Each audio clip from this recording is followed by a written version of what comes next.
All right, so any questions?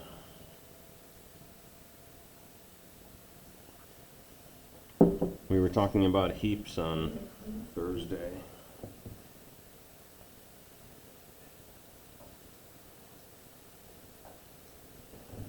All right, well, let's keep going with heaps then.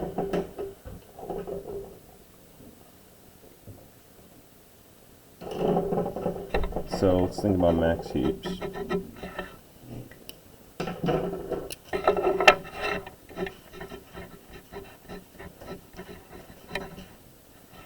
So max heap satisfies the heap property everywhere, which in this case would be that the root node has to be bigger than all of its children.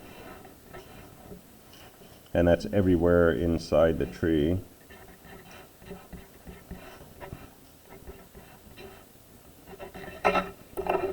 So there's a good max heap.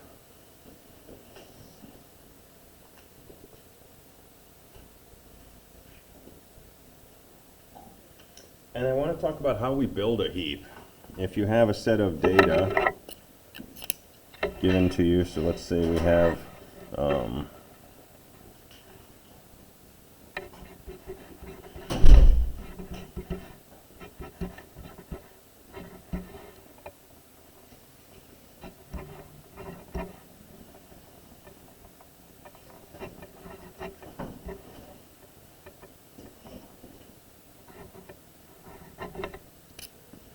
let's say someone gives us a set of data and says, I'd like a max heap made out of this. How do we construct that?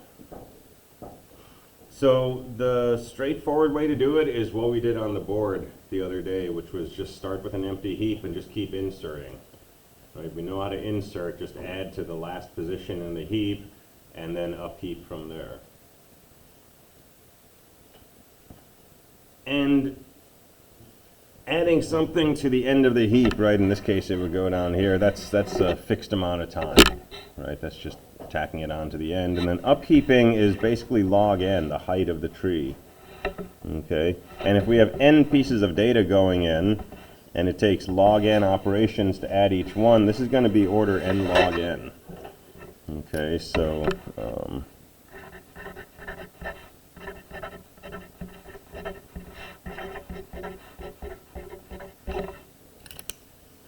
which is not bad. That's what a lot of sorts are.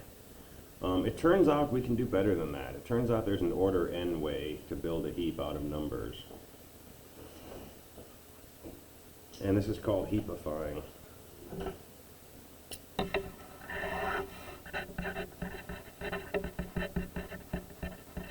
And heapifying is going to be order n. All right, so how do we heapify? Well, we do two things. First, we simply build a heap shape out of the data in whatever order it happens to be in. So if we take this data and we start from the top and we move down slowly, we would get a heap shaped thing like this.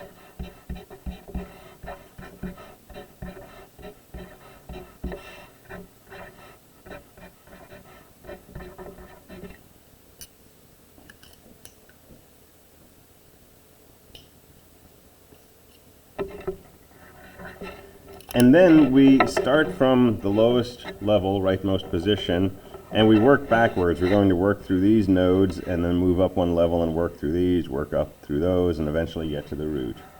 And at each point we're going to down heap. Okay, so we're going to start with the 29 and we're going to say, does this satisfy the heap property? Well, it does because it has no children. Okay, so this node we're not going to have to do anything. Same with the 19, same with the 0. In fact, everything at the lowest level of the tree, there's no work to do because it already satisfies the heap property because it has no children. So now we're going to go up to the previous level, and the 1, well, same thing. It doesn't have any children, and the 6 doesn't have any children. So we haven't done any work yet. Okay, now we get to the 2, and we'll say, does this satisfy the heap property? So it's to be a max heap. 2 should be bigger than all of its children. It's not. So we're going to swap. We're going to make this a 29 and make this a 2. And 2 satisfies the max heap property. Okay, now we're going to go over to the 11. Does that satisfy the max heap? No, because it's not bigger than 19. So we swap with the largest child, and then we move down to that child, and that satisfies the heap property. Okay, and now we go up to the next level, and we start from the right. 25, that satisfies the max heap property. 20 does not satisfy the max heap property. It's not bigger than 29. So we'll swap that. And now we have 20 and, was this a 21 or a 2? That was a 2. Okay, so that satisfies the max heap property, so we're good. And finally we come up to the root, and 14 is not bigger than both children, so swap with the largest child. And now check the heap property at the 14. That's not bigger than both children, so swap with the largest child. And 14 is bigger than both children, so we're done. So this leaves us with the following structure.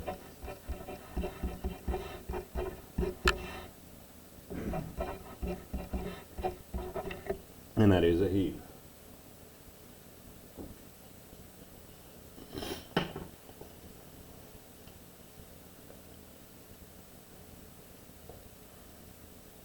And this is order n instead of n log n. Now, at first glance, since when we look at a node, we potentially have to downheap all the way through to a leaf node, and that's log n, right? It's the height of the tree or the depth of that node, the distance to the leaf, right? But here's the thing. Once you have this heap-like structure, and let me just imagine that this has got some other stuff on it, right? So everything on this lowest level, we don't have to do anything for. All of those leaves satisfy the heap property because they have no children. Okay, how many pieces of data are leaves? If we have n pieces of data in our heap, how many of those are at this lowest level? Roughly. A lot. Roughly half? Roughly half, right? So n over 2, give or take a few, half your data you don't have to do any work for. And the stuff that's on the prior level, at most you have to do one operation. You're going to have to downheap by possibly swapping with one child, and then you're going to be at a leaf and you're going to be done. And the number of stuff on this level is n over 4. So 3/4 of your data, you do at most one operation. And in fact, most of that 3/4 of data, you don't do any work. The only time that you actually do log n operations is when you check the heap property on the root. So if you actually write out the series of how much work you're doing on the way up, it turns out to be slightly better than log n, than order n. So it's a super efficient way to build a structure.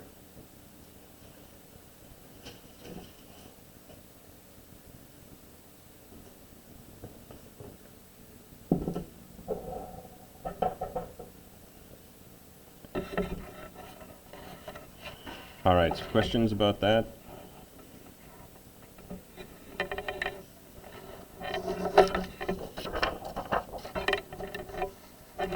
All right, so let's talk about implementation.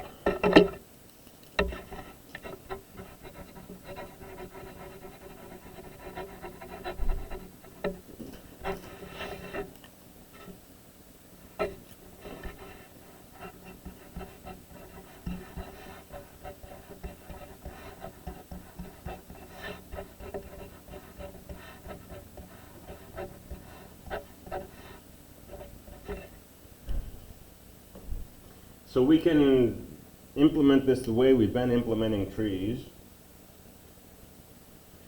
but there's some difficulties.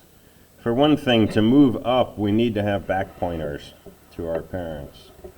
So our node structure gets a little more complex. We have a left and a right child, but we also want a pointer to our parent so that we can go up. When we do a deletion, when we remove the root, we can find the root. That's what our handle to the tree is pointing to. But we need to replace that with the last thing at the lowest level. Well, there's no easy way to get to that. right? We can get down to the lowest level, but should we go left or right? Well, if this wasn't here, we'd want to go left and then right and right. But if there's an L here, we want to go right and then left and left. Would you start reconciling the heads of the both subgroups? So you could look at the heights, right? So yeah, that would be a cool way to do it. Actually, at each point, look at the height and go down the deepest one. And eventually you should get to a point where you're at the last entry. If you calculate the heights and store them, that's pretty efficient. That's going to be log n. If you don't, then you need to calculate the height, and the height is log n at each point.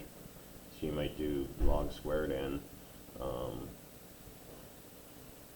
And if you calculate the heights, you need to make adjustments every time you remove something. And then when you want to insert, you've got a similar problem. You need to add to, the rightmost spot on the lowest level. Or if the lowest level is full, you need to go down to a new level and go all the way to the left. So that's a little cumbersome to work with. So here's what we can do. We can actually just use a plain old array.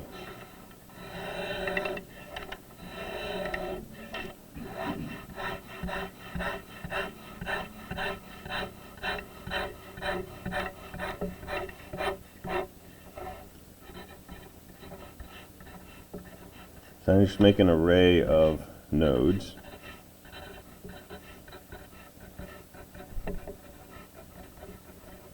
And I'm not going to use index 0. I'm going to leave that as unused. And I'm going to start from the root, and I'm going to put my data into this array in the usual heap order. So starting from the top, moving down slowly, and going left to right on each level. So my heap, as I've drawn it, would look like this.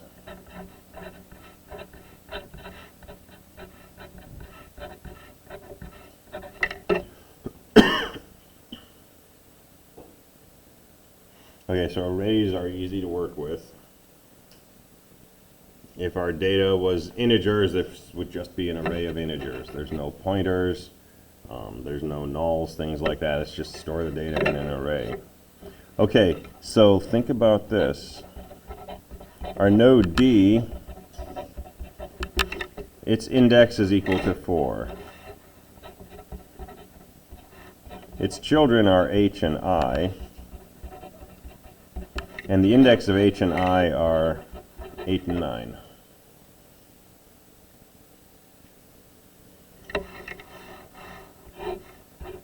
Node C, its index is 3, its children are F and G, and the indices of F and G are 6 and 7.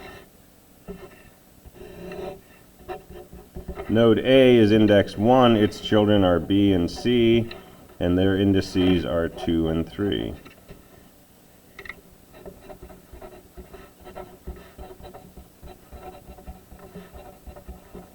So what's the formula here? If we have a node stored at location P in our array, where are its children stored in the array? Answer 2p and 2p plus 1. That is the answer.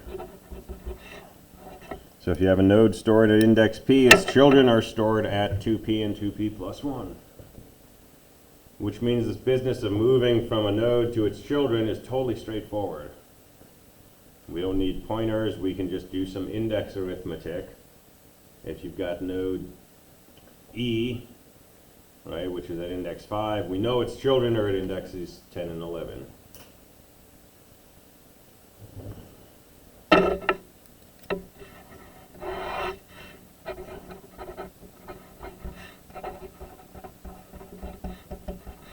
All right, if we have a node stored at C, what's the index of its parent?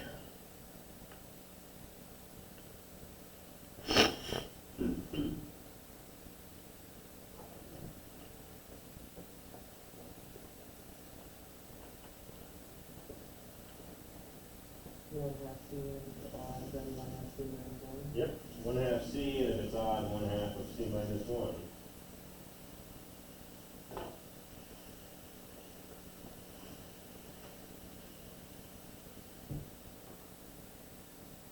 I don't know if that water's safe if ever gets used. All right, so if you have a node stored at C, its parent is at basically the integer value of C over 2, or the floor of C over 2.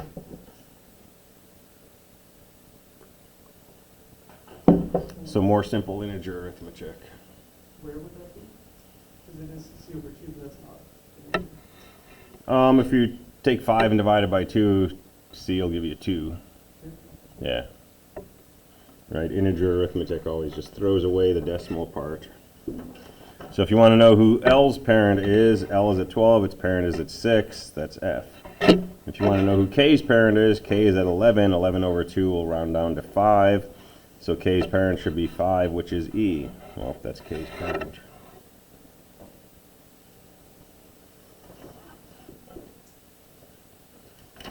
What's the really super duper fast way to divide by 2 in a computer, by the way? Yeah, shift right, one spot. So if you have the number 5, shifted right one bit, you get 2. And if you had an even number and you shifted right, you're throwing away the 0, you'd still get 2. So shift right one bit, that gives you division by 2, throwing away the decimal part. Positive numbers. 2's complement makes things harder. So we can move up and down our heap just by multiplying by 2 or dividing by 2 and maybe adding 1. Very easy, very efficient. All right, what else do we need to do with a heap? We need to find the root if we're pulling off the largest or smallest for a max heap or a min heap. So where do we find the root in this implementation? Is 0 a sentinel node? 0 we don't use. Okay, so it's not used then. So 0 is not used. But where's the root? It's at 1, right? So we're skipping the beginning of the array and we store our first entry at 1, and the first thing we stored in the array was the root. So the root's always at index 1. And the reason we're skipping is 0 is because it makes this index arithmetic work really well. Otherwise, it doesn't work as nicely. So root is always index 1. Okay, where do we find the last thing in the heap? The rightmost entry on the lowest level.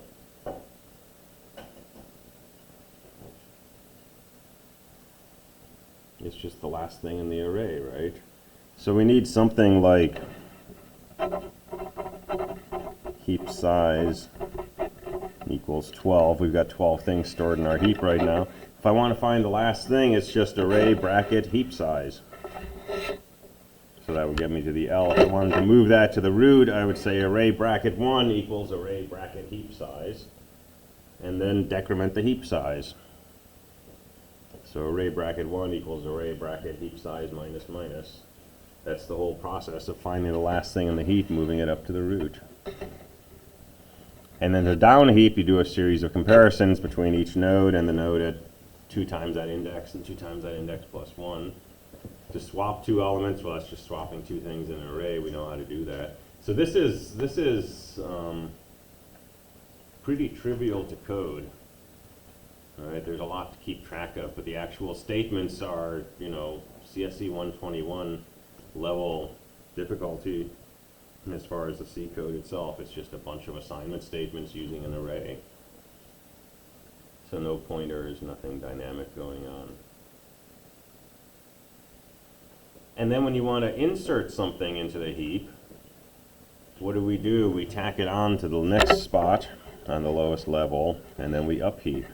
Well, how do we do that? Increment the heap size, and then just store at array bracket heap size. And there's a new piece of data.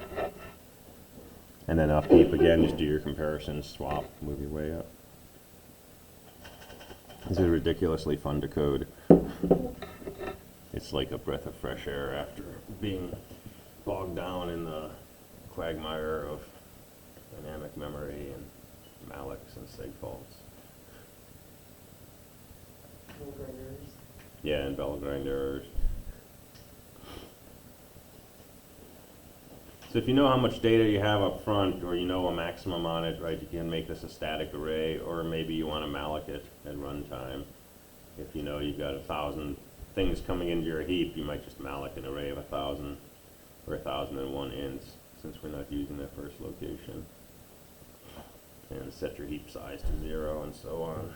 You can navigate a malloc array. Like Yeah, it looks just like a heap, just like an array.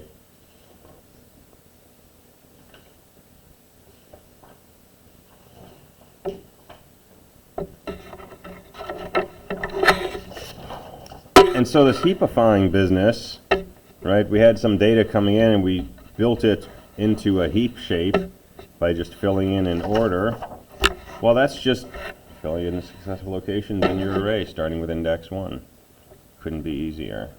Each piece of data just goes in the next spot, you know, increment heap size, store at that location. And when you're done, heap size will tell you how many things you have in here, and now you do your heapify algorithm. And you basically start from the last element and you go through. And if 2 times p is bigger than the heap size, you have no children. If 2 times p plus 1 is bigger than the heap size, you have no right child.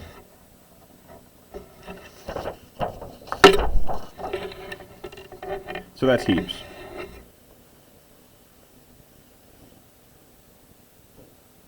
So any questions on any of that?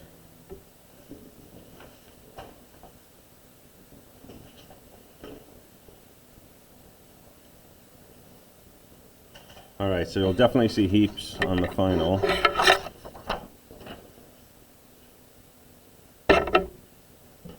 So let's go on to one more sort. So this is called a Radix sort.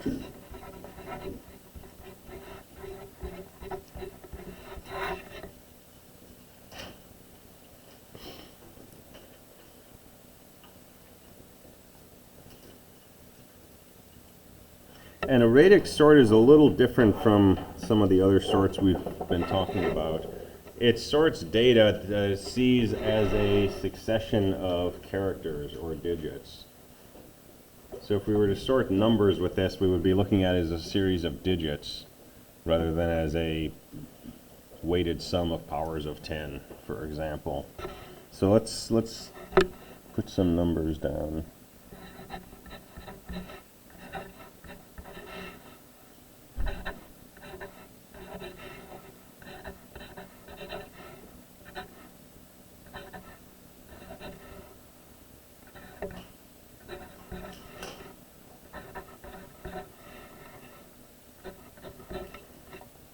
Alright, so there's some numbers. And we want to sort from smallest to largest.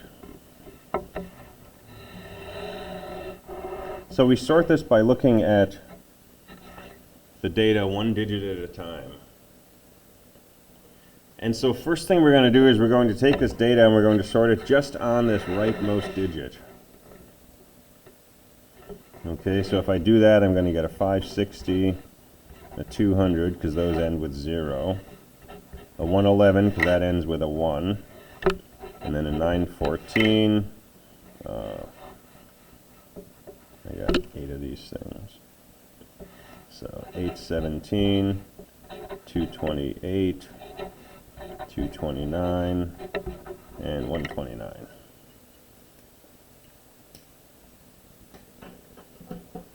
Okay, now I'm going to go through and I'm going to sort based on this middle digit.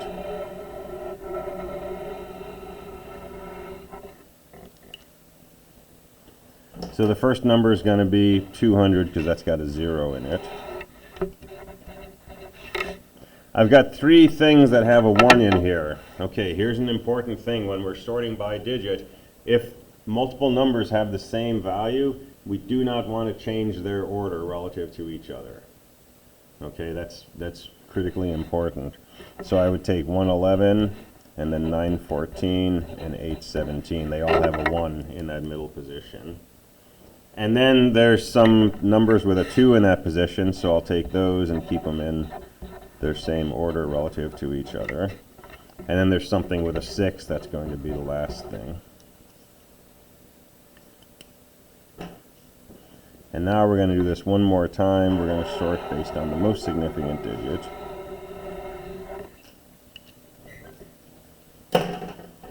And so first will come our numbers that start with a 1, so 111 and 129. And then all the numbers that start with a 2, so 200, 228, 229. And then a number that starts with a 5. And then the number that starts with an 8. And finally the number that starts with a 9. And that'll be your sorted list.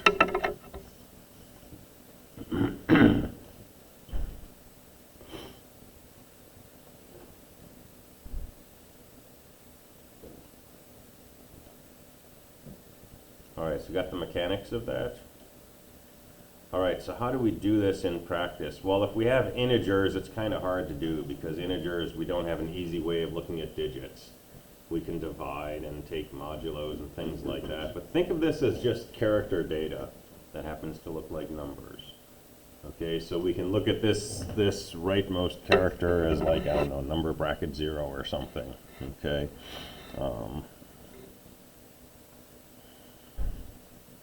Well, sorting by a digit, we could take any of our sorts and we could modify it to sort based on one digit in an array. But we don't know if it's going to change the order of things that have the same value. But here's one way to do this. Since we know that this is, in this case, a digit, there's only 10 possible values. So when I'm trying to sort by this least significant digit, here's what I can do. I can go through all of my numbers, and anytime I find a 0, I'm going to copy that number to my output and increment my output pointer. So I copy the 560 out here, and I move my output pointer, and then I find a 200, and I put it there. Okay, that's one pass. I make a second pass looking for 1s. Not a 1, not a 1, not a 1, not a 1. There's something that ends with a 1. I copy that to my output and increment my pointer. Now I make a pass looking for things that end with a 2. I don't find anything. Look for a 3. Don't find anything. I look for a 4. There's my 914. Bump up my pointer and so on. After 10 passes, I'll have copied all of my numbers to my output array in increasing order of that last digit. Well, I can do the exact same thing to sort this. I go through, I look for anything with a 0, that's my 200. Anything with a 1, that's my 111 and 914 and 817 and so on. And since I'm moving from top to bottom, if I find multiple things that have a 1 in this position, they'll be copied in the same order that they were in to begin with. So I'm preserving that order of things that are comparable. And 10 passes, I'll have hit all possible digits, and now I've got this array. Then I make one more large pass, which consists of 10 passes looking for the digits 0 through 9. Copy those to my output, and I'm done.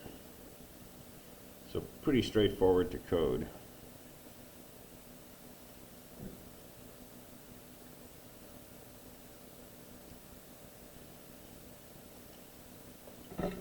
Okay, well, what if we want to do this with numbers and we don't have strings of characters? Is there any way we can apply this to actual integer data? ASCII values, integers don't have ASCII values per se. Like if I have the number 914, that's some big long binary thing, right? It's 32 bits. But you're thinking in the right direction. Individual ASCII values? Oh, So like those integers, so you just look at a single integer, or a single digit? Yeah, single digit. So single digit will be tricky because that 9 and that 1 and that 4 aren't actually part of the integer. Right, that's just what it looks like when we express it base 10. Will you convert the input into a string and then check the ASCII values? We could change it into a string to give it the 9, the 1, and the 4, and then use ASCII values. But that does involve some work in doing the conversion. But if we did that, then that would work. Another idea? You do the whole thing in binary. Do the whole thing in binary. What do these numbers look like in binary? They're really kind of like strings of 1s and 0s.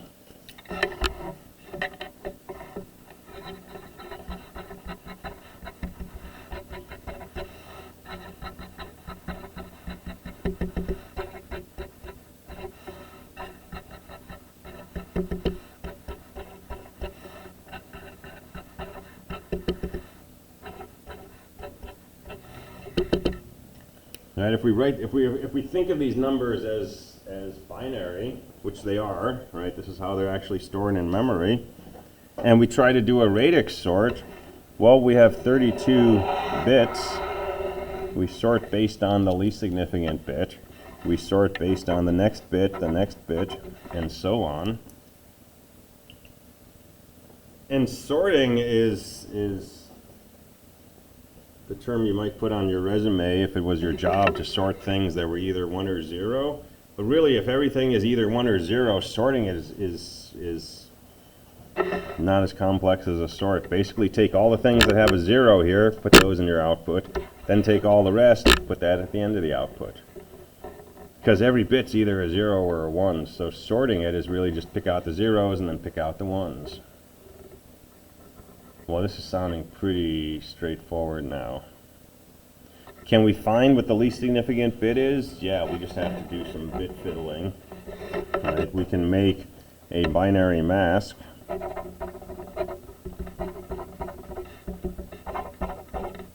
Which has a single 1 in this least significant bit.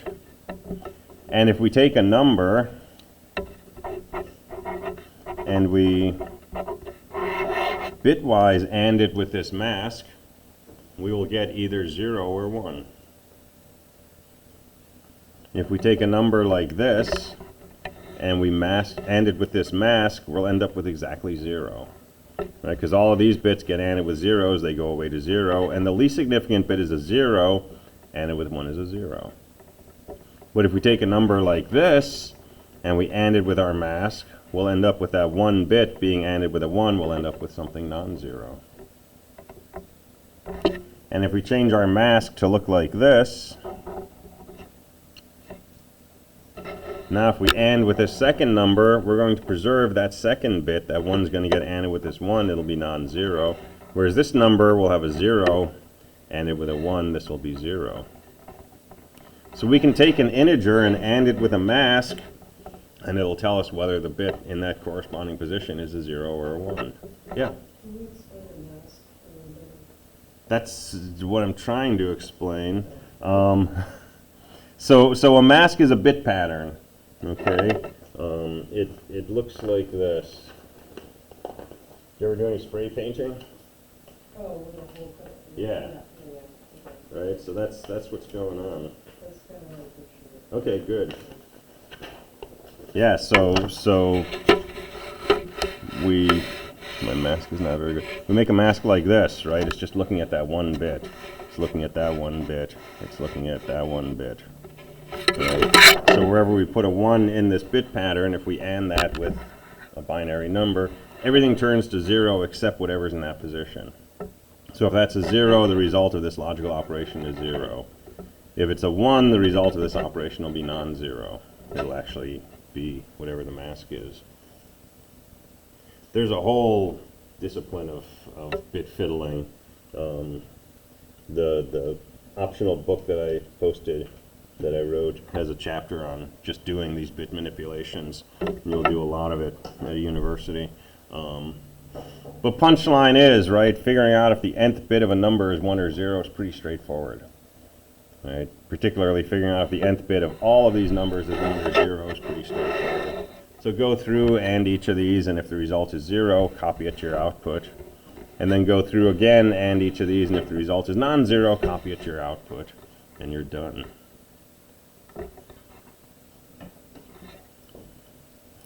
All right, so order of complexity. You got n numbers. Well, to do one of these passes, you have to look at all n numbers, right? And you have to pull off the particular bit and see if it's equal to 0, and if it is, copy it to your output. And then go through and look at those bits and see if it's equal to 1, and if it is, copy it to your output. So that's n times 2 passes through your data for 1 bit. And we have 32 bits. So this looks like 64n. which we've said is asymptotically the same as order n. This looks like an order n sort. N integers, ballpark n operations to sort it. Which would be really good if it was true, because most of our really good sorts are n log n. Now if we try to do this on a quick sort or a merge sort,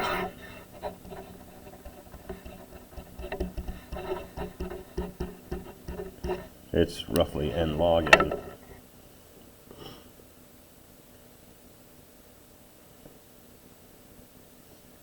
But a radix sort is not significantly quicker than a merge sort or a quick sort. Even though this suggests it's only order n, this is n log n. So what's the trick here? How many integers could you possibly be interested in sorting on a 32-bit computer? Are you going to sort an infinite number of integers? Well, maybe. But practically speaking, how many integers are there on a 32-bit computer? Is it 2 to the 32nd? It's 2 to the 32nd. Oh, Yeah. If it's 2's complement, then there's 2 to the 31st positive and 2 to the 31st negative. But total 2 to the 32nd, right? So 4 billion integers. That's all we have. Okay, that's all you can fit in a single int, is from about 2 billion to minus 2 billion. So n is, you know, generally less than 4 billion. And so log n is usually no worse than 32. So this n log n is actually on the order of, you know, a small number, 10, 20, 30 times n, right? Which is probably quite a bit less than 64 times n, right? So this is asymptotically order n, but it's order n multiplied by a constant that happens to be bigger than most practical log n's we're going to run into. So these are fairly comparable to each other. I mentioned this change to the 64 bits. If you had 2 to the 64th integers, then you might get up to 64n. But that's a lot of integers. Now if you're sorting things that have duplicates, then you could have an unlimited number, but it's not clear where that would happen. The other thing with a radix sort is it moves a lot of stuff around memory, and that's got its own downside. Alright, so radix sort isn't bad. You can use it for binary data pretty easily, but you can use it for strings, for example, if you just want to go through character by character and pull things out in sorted order. That's not a bad approach.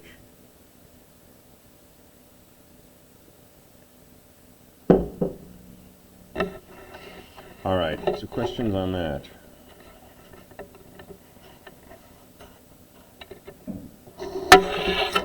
Alright, cool. Alright, so I will officially declare that that's the end of material for the final. Okay, unless we go back and talk about stuff that we've already talked about, and then it's fair game. So this doesn't mean stop coming to class, but I want to talk about some other topics from here to the end of the course, but they will not be on the exam. In particular, I want to talk about graph theory, and maybe get a start on objects for spring. But that stuff won't be on the exam. So final exam will be everything we've done up through here.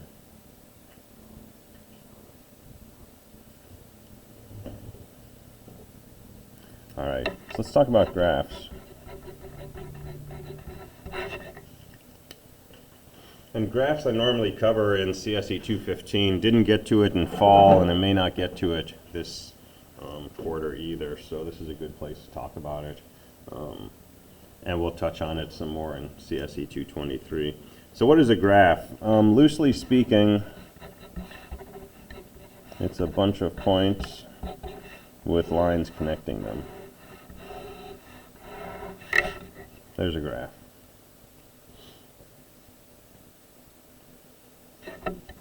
And if you have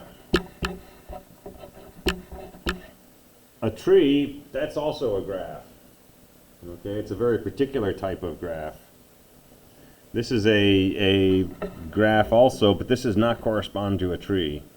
In particular, because I have a cycle, a way to go from A to B to D and back to A, I know it's not a graph. Okay, trees don't allow cycles. If I had something like this, that would no longer be a tree, because B would have two parents, right, A and C, or maybe another child, and C would have two parents, depending on how you think of it. So graphs are much more general than trees. Okay, well, we can think of them as a series of points, which are called vertices. So that's a vertex connected by lines, which we call edges. So that's an edge. And right up front, an important thing to remember is that the way that we draw a graph on paper is irrelevant. Right, so here I've drawn a graph A, B, D, C, but I could also have drawn it like this.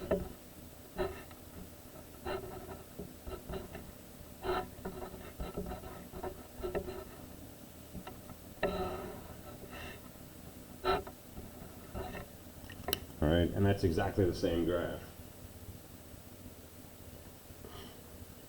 So you kind of think of these things as being, you know, wooden dolls connected with rubber bands, and you can move them around any way you want as long as you don't break anything.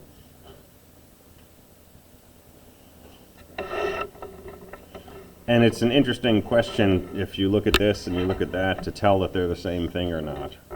It's something called graph isomorphism. It's a hard problem. But it's pretty easy for us for simple graphs, because we can sort of visualize how to change one thing into another. But it's a hard thing to do programmatically. So if we want a computer to be able to work with graphs, we need a way to store the relevant information. We don't want to store a picture, right? If we start with a JPEG or something, we're doomed. But we want to store the relevant information. The relevant information is what are the vertices, what are the edges, and which edges connect which vertices. So we can store something like an adjacency matrix, which might look like this.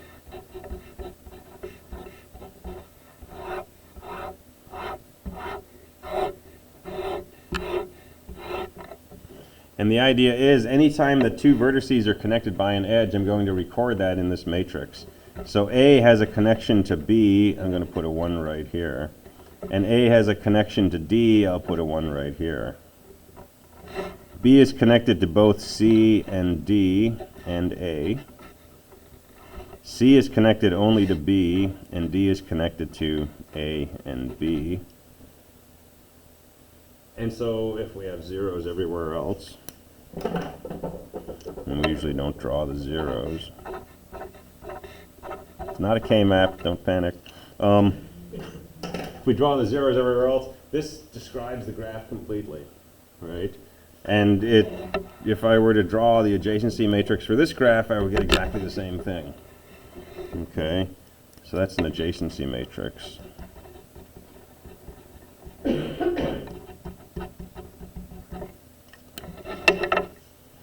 And it's a useful representation of what's going on in the graph. And so if I wanted to know, for example, how many vertices is each vertex connected to, I could simply add up each row. And that gives me something called the degree of a vertex. So I can see that B is the most connected vertex. It's connected to 3 different vertices, there, there, and there. And C is the least connected. It's only connected to 1 vertex, right there, connected to vertex B.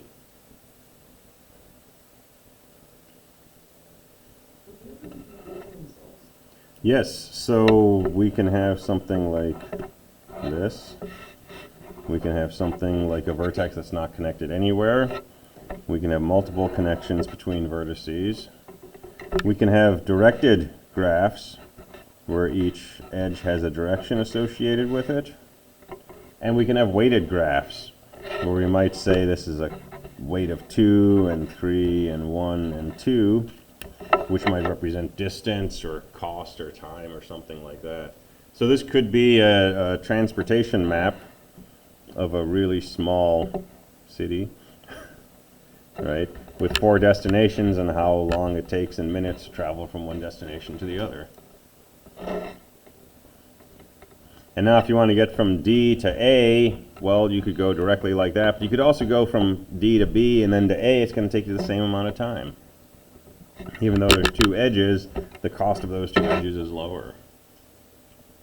So you can make a graph that describes how long it takes to get from building to building on campus, and you can map what's the fastest way to get from Bower Hall to the STEM building. And it may be to go up through the middle of campus, or it may be to walk over to Fort Vancouver Drive and go up because there's fewer traffic lights or something. Although there's no traffic lights on campus. All right, so tomorrow we'll do SLPs. They may run into Wednesday as well, and then we'll come back to graphs. We'll save the last day for sort of a wrap-up of the course. And but I already posted the final exam study guide a few weeks ago, so that's been on Canvas. All right, I will see you next time.